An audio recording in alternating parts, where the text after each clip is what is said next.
विविध भारती पुणे ठळक बातम्या. राज्यातील निवडणूक प्रक्रियेच्या रंगीत तालिमीप्रमाणे येत्या शुक्रवारी संपूर्ण राज्यभरात कोरोना प्रतिबंधक लसीकरणाच्या मोहिमेची रंगीत तालीम घेतली जाणार आहे.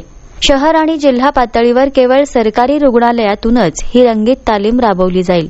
यासाठी पात्र लोकांना मोबाईलवर संदेश पाठवण्यापासून ते लसीकरणापर्यंतची संपूर्ण प्रक्रिया या तालिमीअंतर्गत होणार आहे, अशी माहिती राज्य लसीकरण कार्यालयानं दिली आहे.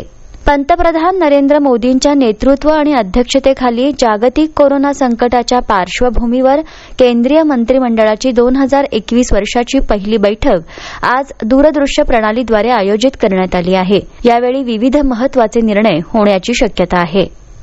मध्य रेल्वेच्या पुणे विभागीय रेल प्रबंधक रेणू शर्मा यांनी काल मिरज पुणे रेल्वे मार्गाच्या रुंदीकरण आणि विद्युतीकरण कामाची पाहणी केली. राज्य शासनाने परवानगी दिली तर 15 जानेवारीनंतर पॅसेंजर गाड्या सुरू केल्या जातील, असं त्यांनी यावेळी सांगितलं. दरम्यान कोल्हापूरला नोकरीसाठी ये जा करणाऱ्यांसाठी पॅसेंजर गाड्या लवकर सुरू करण्याची मागणी रेल्वे कृती समितीचे ज्ञानेश्वर पाटील आणि सुकुमार पाटील यांनी शर्मा यांच्याकडे केली आहे.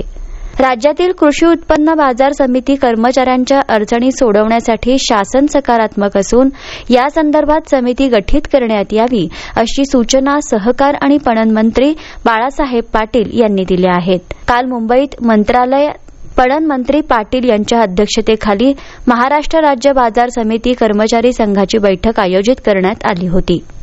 केंद्र सरकारच्या वतीनं सफाई मित्र सुरक्षा अभियान गेल्या वर्षी 19 नोव्हेंबर ते यावर्षी 15 ऑगस्ट 2021 या कालावधीमध्ये देशातल्या 243 शहरांमध्ये राबवण्यात येत आहे. या अभियानाच्या अनुषंगानं सरकारच्या वतीने ही माहिती कार्यशाळा घेण्यात येत असून 3 दिवसांच्या कार्यशाळेची सुरुवात काल नवी मुंबईतून करण्यात आली. या होत्या आतापर्यंतच्या ठळक बातम्या. यानंतरच्या ठळक बातम्या 11:58